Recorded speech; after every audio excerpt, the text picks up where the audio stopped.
Welcome to A Pint with Seaniebee. This is one that I've been looking forward to, and I don't know how it's going to go. I have a very interesting guest with me today. She is a dominatrix, and she's also an actress and a model, and she does lots of different things. Very smart lady. Her name is Mistress Absolute. Mm-hmm. Tell me why you're called Mistress Absolute. Welcome to the podcast first. Thank you. How are you? I'm well, yes. Good. You're going to ask me how I got my name. I was, yeah. I actually went to my first ever fetish club quite a few years ago. On my own. I was in a relationship that wasn't working out quite well. Got my first latex dress and had my crop. There was absolutely no doubt that I was in the dominant sphere. Well, what made you decide to go to a fetish club? Like a relationship isn't working out, but had you always wanted to? Well, there's lots of pointers in my history. Well, let's do that.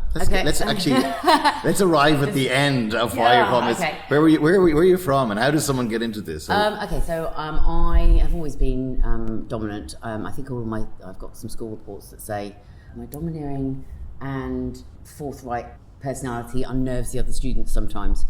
So yes, I was quite impressed with that. Where were you born? Down in Sussex. Okay. So, yes. And were you in a nice household of middle class? Was it a tough? Crazy household really, because my dad's in the music business, so there were constantly people in and out of the house and that I was meeting that were very creative and quite crazy. Were you an only child? No, I've got a brother. Okay. Bless him. I say that because one of the first pointers I think to my profession, which my brother brings up on several occasions, is that I used to get my brother to close his eyes. We used to share bathwater when we were kids, as most kids do. I used to get him to close his eyes and open his mouth, and then I put soap in his mouth. So he was a younger brother, was he? Yes. Yes. He, kind of recounts his story with disgust. But I'd just get him to do it again and again and again, and I'd be like, no, you're going to put soap in my mouth. No, I'm not. And convince him that I wasn't, and then do exactly the same thing. So I think my nasty streak probably came out then. And also, I think that because my parents would always talk to me like an adult, and I was hanging around with adults a lot, I probably matured a little bit more quickly than most kids do that are baby talked to. So, are your folks still together? Like, are you? Yep. Probably because my dad works away quite a lot. Yeah, my dad's still working with the Liverpool Paul McCartney thing to do teaching and stuff as well. He's giving back to the community in that way. So you were domineering. So, like, difference between domineering and, say, a bully? Yeah, there's a fine line, and I think that some people do cross that, especially within the industry that I'm in today. I went to a lot of different schools, which meant that I had to develop skills in order to get on with people and fit in quite easily. And because I studied drama from a very early age, one of the exercises I had to do is sit on a park bench and watch people walk by and imagine what they did for a living, listen to people's conversations, figure out why they're walking that way, why they're dressed that way. Yeah. And having to do that at a very early age, I mean, I don't know if you get this when someone walks into your space, if you don't know that much about them, and you kind of make assumptions or you play games in your mind about some of the things they might say. I like to play the game to figure out whether or not somebody's submissive, if they are, what they're into. And what I do now is a lot about the psychology of people and their sexuality and gender and how that's performed. So in school you were doing drama from an early age. Yeah. And so were you in trouble a lot in school? No, I think I just pushed boundaries. I mean, I think that going into different school environments, I went to a theatre school for a little while. That wasn't a great time for me. I kind of fell out of love with the acting then, just because the industry is so vile. The magic of theatre was taken away from me. I spent quite a few years after that still going down the drama route, drama and dance, because that's what I knew, almost trying to find the essence of the love that I had for it again. Went all the way through to university, doing the dance and drama and creative side of things, just because I had no other idea. If you've got it set in your head from the age of 4 or 5, that's what you're going to do, and then all of a sudden that's taken away from you, it's like, oh my God, it's like losing your first love.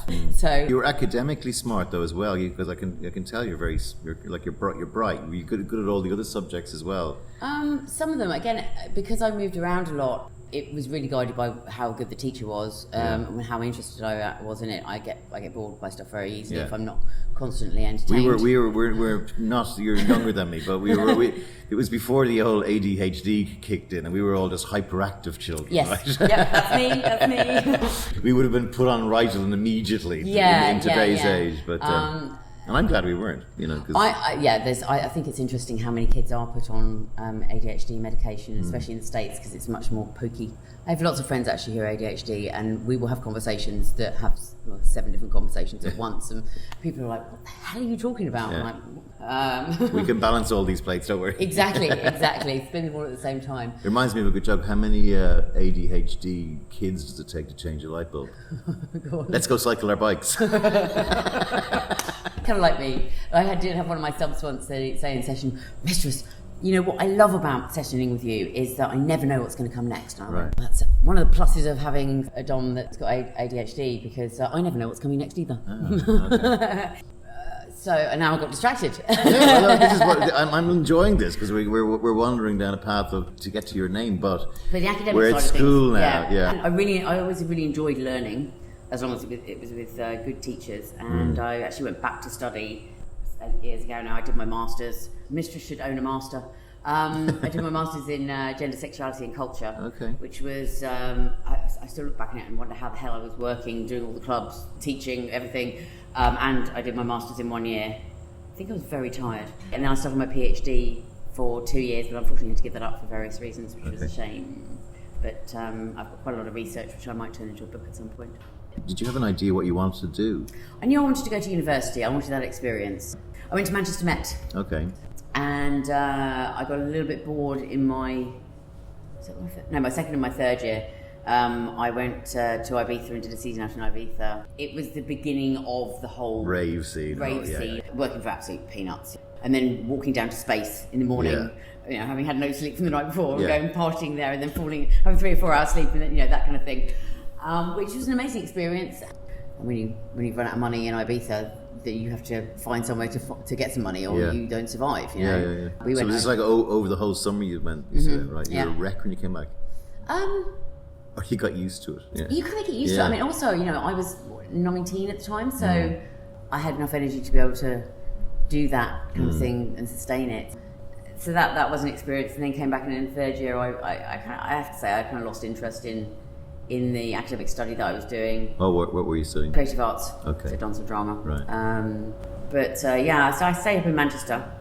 Did all sorts of... So we're Hacienda time and all that now. Yeah. And I was also, when I was in Manchester, I was working in a pub in Moss Side. Very traditional Irish bar in Moss Side. Right. With the 60-year-old... Those overseas listeners, that's a very working class part of Manchester, right?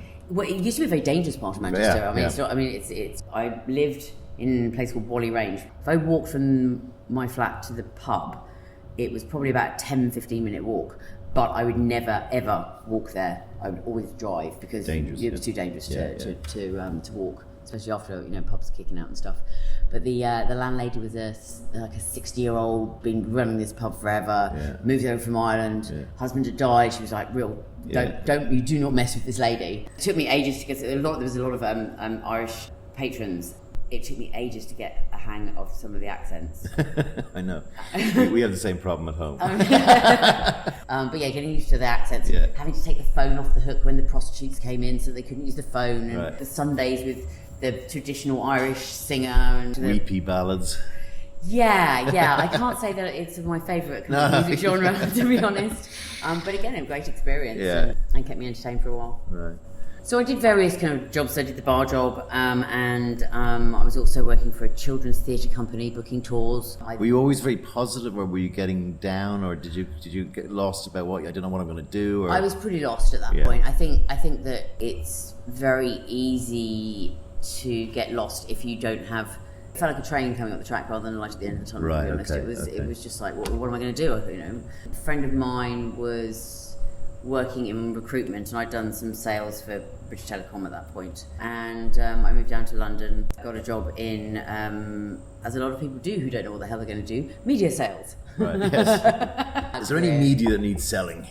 Yes, yeah, exactly. So this was a move into normality, 9 to 5, wearing a suit and having flats to walk home in and all that sort of stuff, right? Yeah. You have to go out on the piss with true, media people. It's better than working in a bank, for example, Yes, exactly. Okay. So moved down here, did the basic, boring job, media sales, and... But was this stabilising for you a bit? Yeah, it was. I was in a relationship at the time where I was getting... I think I was doing everything I thought I had to do in life, because I was like, well, if I'm not going to do that, then I need to do the career and the house and the relationship and everything. After a few years of that, and then I moved into media recruitment. Now, I see you as good at that, especially in that business. Like, you Yeah, you have to go and pushy and And that was it. I got to the point where I had the house and I had the cats and I had all that sort of thing, and I was like, oh my god, is this it? Is this all my life is going to be? Because if it is, I actually want to check out.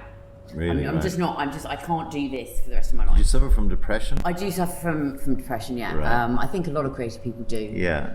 The ups and downs, the ping-ponging, and I manage that much better now. I think as you get older, you find ways of managing it. Do you suffer from depression as well? I haven't suffered from depression, touch wood, luckily, but I'm surprised that I haven't. I'm like, wary of it. And I'm I used to do advertising for brands that help us, so I did study it a lot. And the Irish answer to depression is you have a cup of tea on the ground, or a couple of drinks, exactly.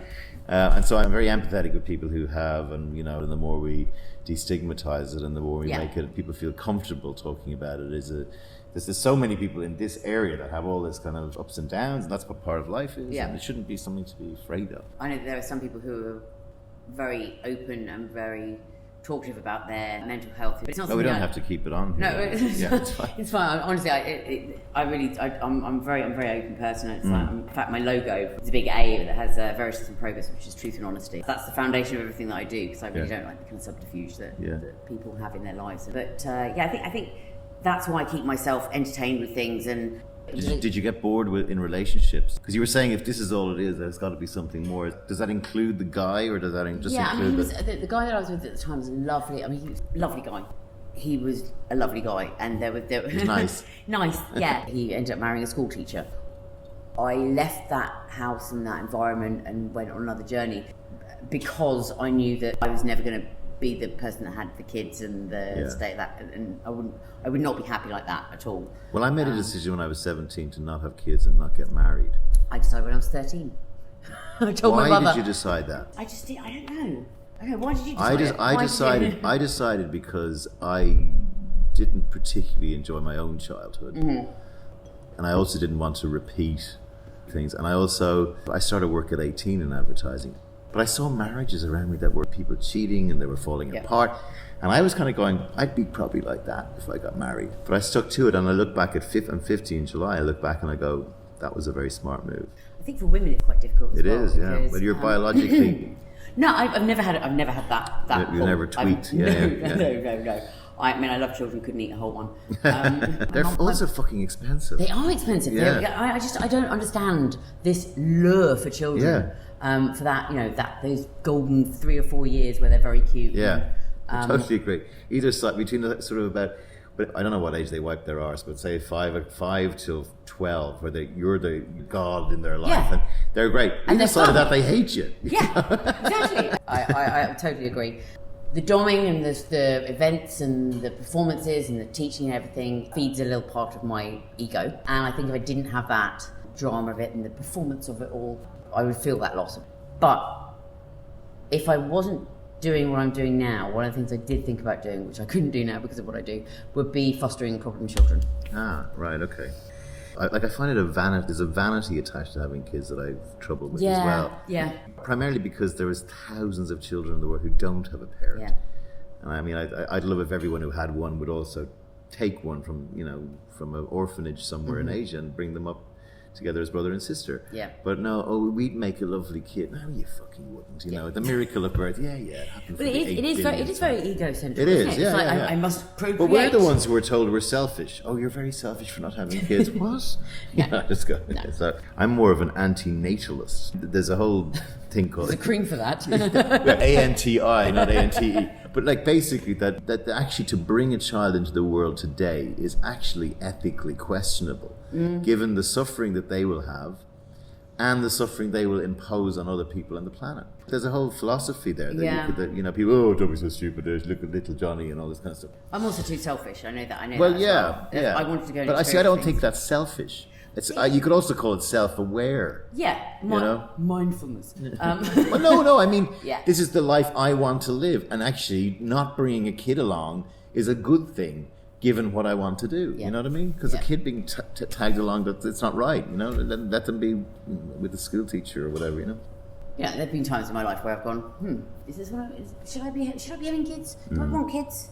That time in your life, Well, you have to make a decision as well. Cause and I say to my friends, one picture, show me one picture of the kid, I'll go, and that's it. Yeah. Then I'm done. I don't want to see 1,400 pictures of the child. Same. Or your dog. And I've got godchildren who I love. Give them back. Yeah, but I'm also like a bit of a weird pirate, and like they go, oh, what's he up to now? You know, so I give them a different, I suppose, spin on their life than their parents do. But anyway, the girl that I went to Ibiza with, she's got 3 kids now, and when she first had her 2 boys, I went to go and visit her, and then it was about a year and a half later I went back again.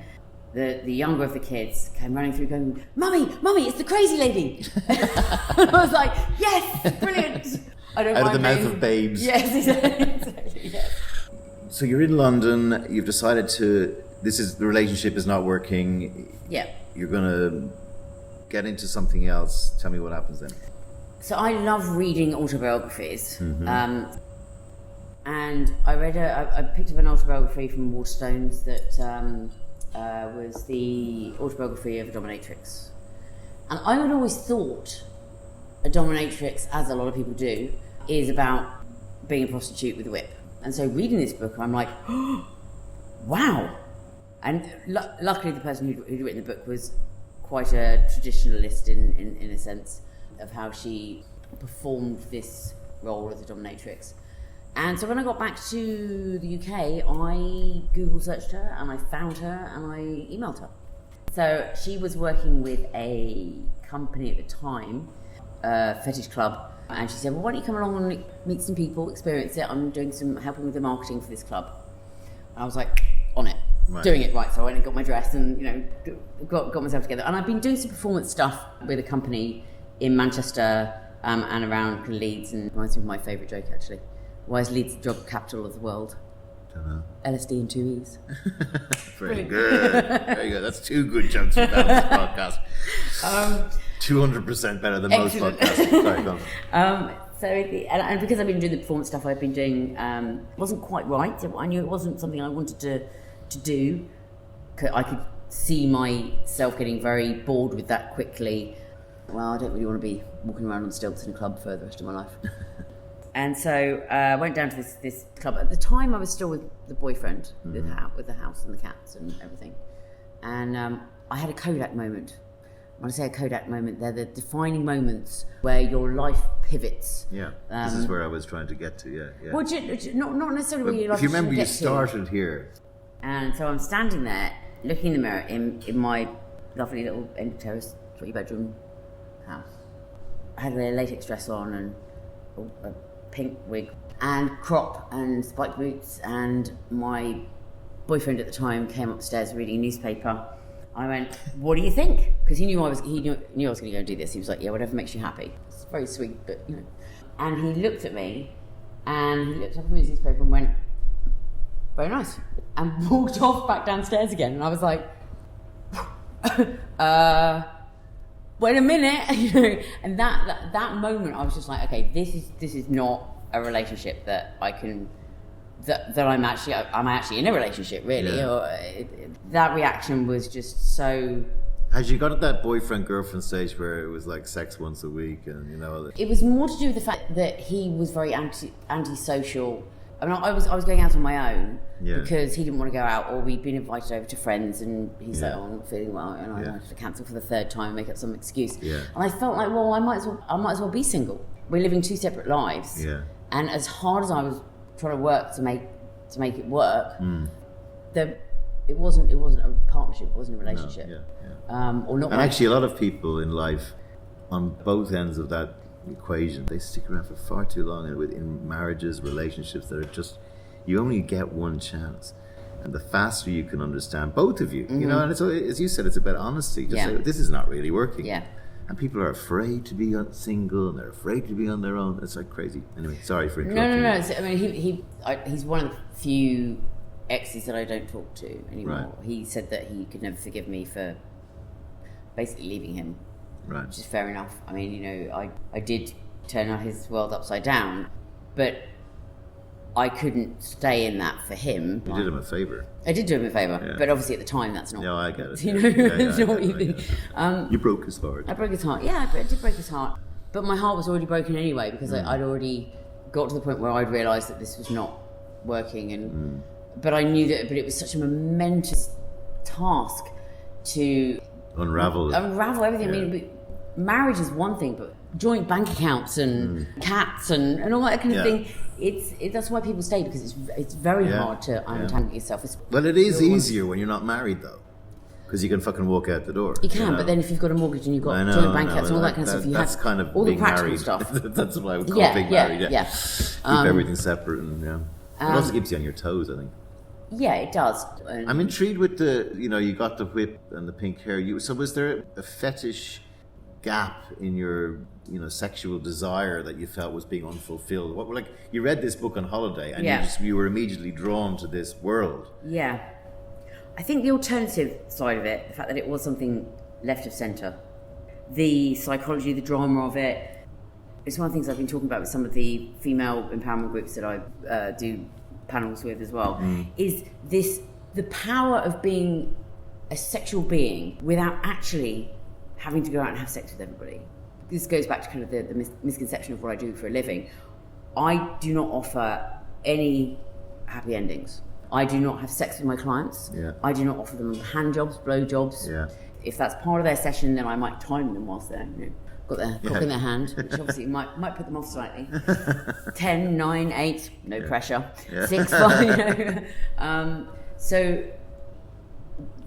the direction I come at the whole dominatrix thing is very much from a femdom point of view. Is that the beauty of a woman, the goddess, the person that should be put on the pedestal, the nurturing side of it, which I know is weird with me not wanting children. No, but I get that. Yeah. But it does have, and again, that's the misconception and the thing that I try and get across when I'm teaching people. And it's not all men, right? It's not all men. No, I do see women as well, and I see couples. But the majority, there's more men who, as I say, in any kind of sex industry, there's more men who want to be dominated than there are women, because women can find it easier to get it in their Why do you relationships. think that is? Well, in the States it's not. There are more female subs in the States. Traditionally, you go into a club, and in the UK, it's about 70% female doms and 40% male doms. Right. But in the States, it's actually the other way. Yeah. But there's a sort of a 58-year-old conservative MP image in my head of who wants to be spanked and treated like a beau boy, and it's actually quite British, that, right? It's very British, yes. Is that public school humiliation? Where's it come from? I just think that those are the people that could afford it for a start.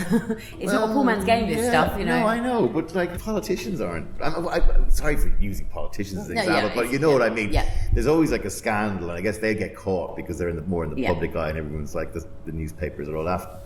But I'm intrigued at the origins, because we also have major problems with men doing the opposite, treating women terribly. And in the years you've been doing, do you have a theory on where this? Of course I do. As I like to say, everyone is entitled to my opinion. Everybody has kink, or when you say sex, that's a very wide-ranging word.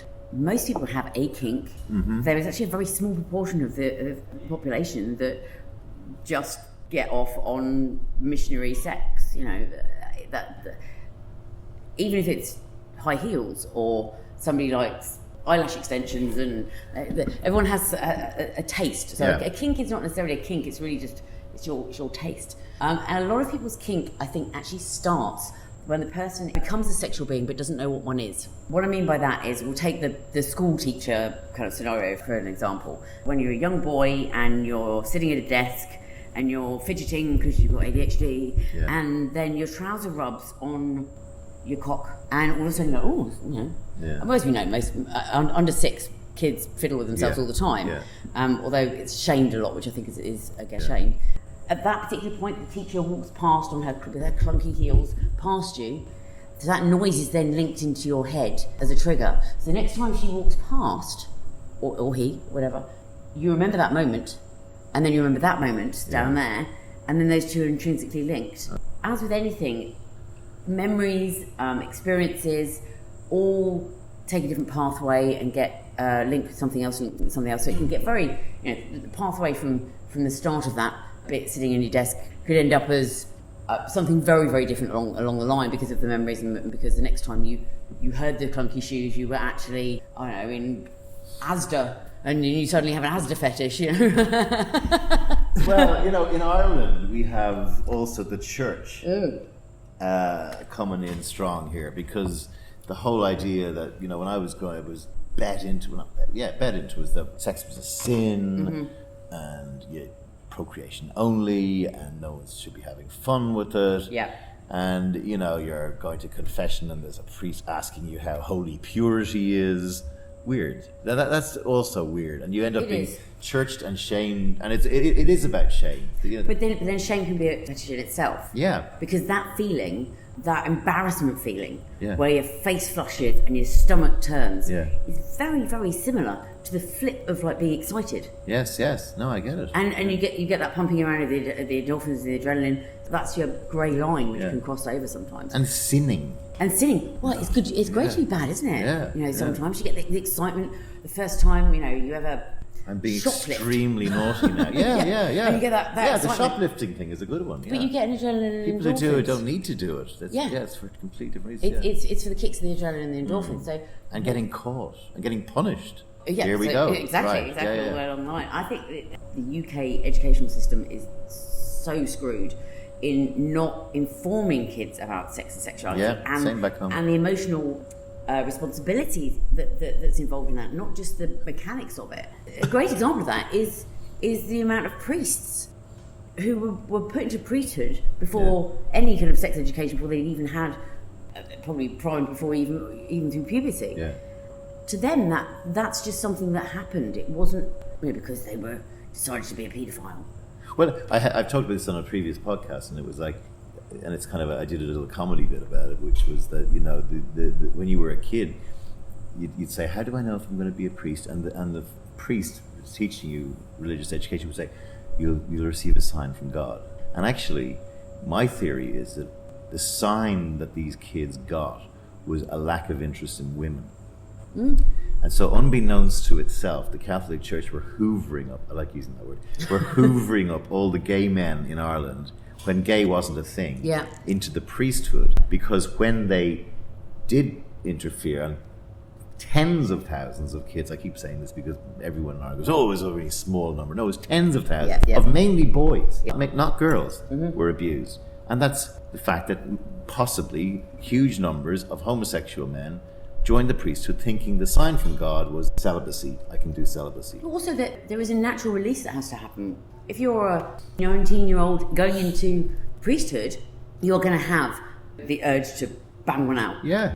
If you're told that women are not available to you, then you're going to start making links to whacking each other with towels in the shower in the seminary. I mean, when you're not educated about these things, when everything's very cloak and dagger. I mean, growing up as being a teenager is confusing enough as it is. Yes. Without having misinformation and no information. Like the idea, I also said in a previous podcast, the idea that a woman was supposed to enjoy sex. I was in my late teens before I even began to even think that this was a thing, and that's deeply fucked up. The other fucked up thing for teenagers today is the only information that they have is porn. Yeah. And porn now, because it's got more and more violent. Yes, I know that some ladies have the kink of having a cock shoved down their throats and going, come all over their face. Yeah, exactly. All over their face. If that's the only resource that you have as a teenager, then you're going to think that is the norm. Yeah. Somebody I was talking to, or was it an article I was reading? A boy going to a teacher absolutely in bits because his girlfriend had asked him, if they wanted to go a bit further, and he didn't want, in his head he thought that he basically had to be violent to her. That's what he, when she had asked him, should we go a little bit further, he didn't want to have that kind of sexual experience, and that's all he thought that sex was about, was about bending her over a table and shoving cocktails down. I mean, I'm not discounting that as being something that some people like. That's fine. Yeah. But no, I think it's going to, excuse the pun, come to a head because it is it is one of those many things that technology is bringing that's creeping, and we don't do anything about it. The big one being robot overlords. But that there's a thing here that's going on with education of kids, sex education, that's leading to a rape culture, misogynistic culture, toxic masculinity culture, all of this kind of stuff. Which is all linked with the fear of actually offending a child in a classroom who may have a different religious upbringing, I think. Also, Which drives me nuts. Yeah. I was actually doing a panel with a lady who is a journalist.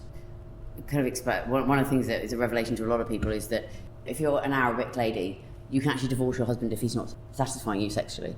Which is, people are like, what? So there's misinformation. Is that a thing though? I haven't heard of it much. Does it happen much? Yeah. Or do they get stoned just after they say, I want to divorce? No. Apologies to Islamic people. No, there are... I did not know that, is my point, and I haven't heard of it much. It's the same within I believe it's the same within the Jewish religion as well. It's the same in any... you can go, I'm divorcing you, why? Because you're not satisfying me. Well, as it should be. So we have the porn thing, we have just this sense that kids, boys, that they're just not getting the grounding in matters sexual properly and correctly, and something's got to change there. Again, we were talking about shame and sexuality and stuff, and I thoroughly enjoy building a relationship with somebody who has a particular quirk or kink that most people are not disgusted by, but I'm sure some people would be disgusted by it. But being able to release that part of somebody gives them an amazing freedom. So I have about 5 or 6 boys who are collared to me, and when I say collared to me, it takes me 1.5 years of service to earn their collar, and then they're allowed to wear a tag with their name on it and my name on it and my logo on it. If they are able to, after 5 years, they're allowed to have a tattoo with either my initial, or one of my boys has got the word Absolute Tory down his leg. Then after 7 years, if they live that long, then they're allowed a branding. So there's that sense of belonging, but for me there's also a sense of nurturing the people that are in my stable. One of my long-standing boys, who I call my tortoise slave, because if you looked at him, you would never guess that he would be the one that would have ended up being able to stay, that I haven't already dismissed and gone, right, go away. The first 2 years he was with me, I got him to lose, I think he lost about 4 stone. He was eating microwave meals, as a lot of single guys do. So I sent him to a cooking course. Now that's actually a benefit for me as well, because I wanted him to learn how to cook vegetarian food for me. For you. There's always a benefit to me. I sent him on a massage course so he could massage my feet properly, which also gave him confidence. And the taking him to events and getting him to pushing him outside of his comfort zone has been very, very beneficial to him and brought him out of his shell. He's done things that he would never have done by himself. The fact that I'm going, right, we're off to Barcelona and you're going to be on the polishing station polishing fetish models with lube. Awful job. So first of all, you mentioned earlier, and I agree, you can't do this properly if you don't have money. Well, that's... Do you know what I mean? Like, as a guy... It used to be the case. It's so much more open now, and people are engaging in it in lots of different ways, thanks to 50 Shades of Puce. That whole book phenomenon, it was a double-edged sword, really. It did open up to a lot of people, but by the same token, it was probably the worst example ever. My generation grew up with Julia Roberts, Meeting a Millionaire, glamorising the whole prostitution thing. I'm sure there were a lot of very disappointed girls who kind of thought, right, well, yeah, that's fine, I'm going to meet my millionaire, and they're still sitting there at the age of 50 going, oh, no, or maybe not. The way that was presented and the lack of consent that went on within that book was not a particularly good example. I think it was mainly a female read, right? On a Kindle. Exactly, secretly. Is there a type though? Like, I picture people who are maybe not confident, or people who are wearing a facade of confidence. Is there this asymmetry that's going on with the sorts of people that tend to want to be enslaved? It's right across the board. Okay. I mean, I've got... Again, your point is it's down to something that happened early and they're trying to relive, or... It kind of comes down to the essence of your self in terms of your gender, your sexuality, and that's flexible. I mean, I think that's one of the good things that started to be accepted more. Yeah, I love that. Is that there is a flexibility in how we as human beings can be a sexual person throughout our lives. The same way that, you know, you're not necessarily reading the same literature that you read when you were 15. You know, things develop, taste change. People get bored of stuff as well. Yeah. Like, what percentage would you say is titillation versus somebody with a really, you know, serious, not serious, but like a really determined... So titillation stroke entertainment versus actually I need to do this in order to... In order to feel... Live. In order to live. The people that have a real sense of submission, a real sense of wanting to serve, wanting to give, and not necessarily in a BDSM way. I mean, you know, that's probably about 30-40%. For some, it's just something new. It's like, right, done the Great Wall of China, tick. Exactly, Done the Machu Picchu, tick. You know, seen the Dominatrix. So you were in this club. Let's get back on the timeline. Yeah, sorry. And now you've said, I'm interested in doing this. Were you also interested in Aleister Crowley and all these guys and Marquis de Sade and all that? Yeah, I think that, you know, that... Well, it's the extremes of life, isn't it? It's where the boundaries are. It's where the edges are. One of the things I find fascinating is when people come in and they see... It's one of the thrills of actually being a professional dom rather than just a lifestyle dom, is that I have to think on my feet when I've got somebody in front of me. I mean, they've given... The way that I work is someone will contact me, and if my interests align with theirs, what their hard limits are, although I have a talent for finding people's hard limits that they never knew they had. How much is a session? A couple $100 or something? Yes, now, this is going to sound like it's loads of money. I charge... I'm not sure how I knew that. Anyone listening, I was just a guess. It might have been on my website. Yes, I thought you looked familiar. I charge £200 an hour. They come in, I don't rush my sessions, I set out my rules, I make sure that there is a safe word, which I don't care if somebody says, Mistress, I don't want a safe word. Safe word is not for them, it's for me. Yeah. I need to know that someone can communicate with me if they're in trouble. Is uncle the most used phrase? Uncle? Yeah. No. That's the joke one, though, right? Uncle. No, the joke one is the guy who goes to Amsterdam and has the safe word, which is like 1 million really? long, and he's trying to say the safe word, he's trying to find it. In Wales. Yeah. Yeah, exactly.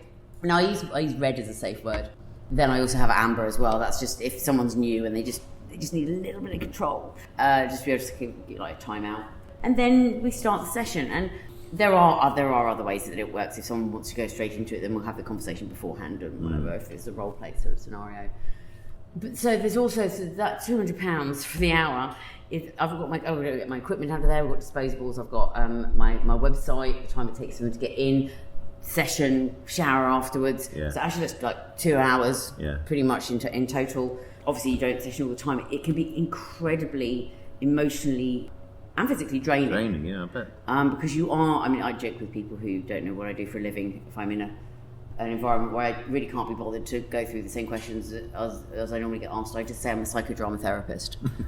Which is kind of not a lie. So you went to this place, you dressed up. Mm-hmm. How quickly then did it get to the point where you were a full-time dom? Did it bite you? It totally. And a lot of people say when they first go to their first fetish club, if it's really something that interests them, it's like you're coming home. Wow. Within 15 minutes of being in the space, I was giving somebody a caning. So it was like... And enjoying it. And it came very naturally to me. People were asking me where I worked from and all that sort of thing. I hadn't given myself a mistress name when I arrived at the club.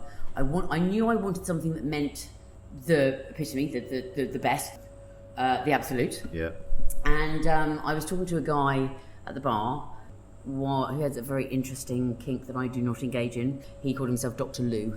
Right, okay. And he was like, scatological. You should really try it. And I knew where my lines in the sand were. I mean, there's some things that I didn't think I was going to enjoy that I was happy to try, But that was something that I don't find that elegant. I like the elegance of the fun part of it. For me, and I just don't really want to have to shit on demand, frankly. So I was having this discussion with him, and I had no way of getting back from this club because the trains didn't start for like 2 hours after the club finished. And you didn't know, you went on your own, right? I went on my own, yeah. Wow. Yeah. When I look back at it, I'm like, Jesus Christ, did I really? But when I've got my mind set on something, I'm going to do it. What's the worst that could happen? Probably a few things like that. Yeah. But it's with a lot. Then you go home to suburbia and say, morning. How was it? Great. Kind of, yeah. I mean, as a lot of things in life, you don't necessarily think of all the ramifications, because if you did, you'd never do anything, would you? You can get out of bed in the morning if you thought about all the things that could happen to you throughout the day. But this guy in the club, he gave me a lift home, and he was very lovely. He was very... Again, I actually really now, this is one of the things I say to people when they go out fetish clubbing, is don't think that everybody is great. Don't take those kind of risks. But I think I was at a place where I was taking risks because I just needed to find something that was not where I was then. So he texted me a list of different names. One of them, there was a few obvious ones like Scarlet. I'm like, yeah, no. But especially when you do like a Google search, there's like 55 million Mistress Scarlets that are out there. The other one that I thought I could possibly use was Purdy, because my mum nearly called me Purdy. Avengers. Yes, the whole Avengers kind of thing. It wasn't quite right. My real name is it was too soft, and he has Absolute as one of them, and I was like, that's it. Now, the other things I didn't realise at the time is obviously I come up on listings first because I'm AB, yeah. So I'm not Mistress AAA, yeah. But so that's an advantage as well, and because it was something that nobody else had. And if you look at the dictionary definition of it, the word, I actually have that on the flip side of my business cards, the dictionary definition of the word absolute and what it means. And that's kind of what I projected to be as a dom. So how quickly then did you understand, so from this experience, how quickly then before it was your business? Because I was still doing the corporate stuff, and then I got made redundant. So there was this point where I had no house, no boyfriend, no job, which was terrifying and yet totally liberating at the same time. Yeah. The fear, the anxiety that I was having about going through this whole thing was that it was such a momentous journey to get from all of this stuff that I was entangled with that I couldn't see how I could get out of. And then I was suddenly free and possibilities were limitless at that point. I think people do get very bogged down with their day-to-day earnings, the fact that they don't have the freedom to be able to take that chance or whatever. So I was in a position where, because I sold my house, I had a little bit of financial freedom, so I could take the chance and do that kind of stuff. And I started going back to the club that was now in a different venue, and I was house domming in this club, and then I was also meeting people because I was putting together this market, so I was going out to vendors and people within the community. So I very quickly got accepted by the people around me. I learned a lot. I was talking to people who were making whips, to dungeon furniture, to clothing. So it evolved. And this is over like a 5-year period? No, it's about a year. A year, yeah. Okay. The clubs are a great place to learn because you can watch people, you don't have to get involved. I had another fortuitous moment in my career where the people who ran the club, I say ran in inverted commas, the admin girl who looked after opening the venue and whatever was going on holiday, and they said, do you want to do a couple of weeks of extra work of managing this venue? And I'm a systems person. I'm a little bit OCD about how things are done, and because I'd had the corporate training as well, I completely rearranged the whole of the systems, all the paperwork, and they were like, well, actually we don't have a manager for the club, would you like to do that? So I got the opportunity to manage a 700 person capacity venue. Then that closed down, and because that closed down, it left a Saturday night opening where there wasn't a fetish club on there. I've been talking to some friends of mine, and we decided to put a club together, and again it just kind of like boom, all of a sudden I've launched a club.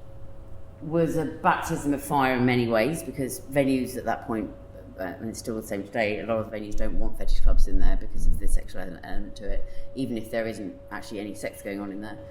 And I remember walking in, there's 400 people in this room and music going on and everything, and I was like, oh, I've done it. We've done it. And that kind of scratched an itch in terms of the organisation of it and the marketing, and it's very creative, and the people, and that kind of brought a lot of stuff together that I'd done in other parts of my life. I guess we're looking back at the book that you read, the fact that you realised you didn't want to do the traditional way of marriage, kids, etc. One visit to a club, and then you got, this is what I want to do. And you've been doing it now for 20 years now. I mean, in terms of that... And has it given you, like, it pays presumably? Like it's a career? I mean, I'm not so focused on the financial side of it. Money cannot buy you happiness. The club stuff I do does not earn me money. The club that I run, Club Subversion, has been going for 15 years in November. Right. And I'm finishing that in November because the person who supplies my donor equipment and has done for the past 12 years, unfortunately has terminal cancer. Right. And I said that I don't want to go forward with that if he's not involved. Okay. Because he's part of the make of the club. Family, yeah. But I'm going to continue running the London Fetish Weekend, which is about 5 or 6 different evening events and workshops and that sort of thing. The smorgasbord of fetish which London has to offer. I guess what you are is a personality within this community. Yes. And you have your own business and you do other things and you... I got a Lifetime Achievement Award about 3 years ago. I was devastated. Great. I was devastated. I was like, what? I mean, last question. What would you say to the domineering young girl of 15 if you could go back and talk to her? I wouldn't really want to interfere with the course that I took, because even though some of it was difficult and devastating at the time, they were lessons that I learnt that then became so integral to who I am today.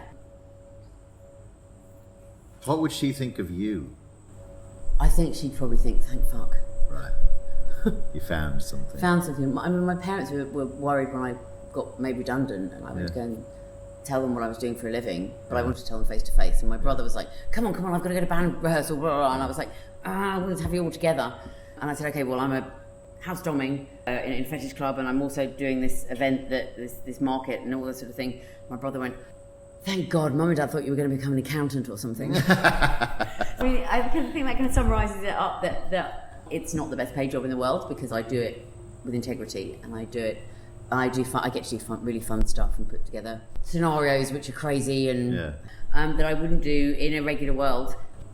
And there's so many different facets of it. There's the teaching, hen nights, I do hen nights, and then there's the performance stuff. I do crazy performances for friends of mine, events and stuff, through to the actual day-to-day doming side of things, and then putting together weekends of stuff and stuff like this, which kind of reminds me about the fun of it. But so there's all these different facets of it which keep me out of trouble. I can't really say that, can I? It was an amazing ride, and I wish you every success. There'll be links to Mistress Absolute at the bottom of the podcast blurb. Look after everyone. Mind them. I don't look after them unless they don't want to be minded. Yes, indeed. Thanks 100%. So much for being on a Pint. Thank you so much. It's been really, really fun.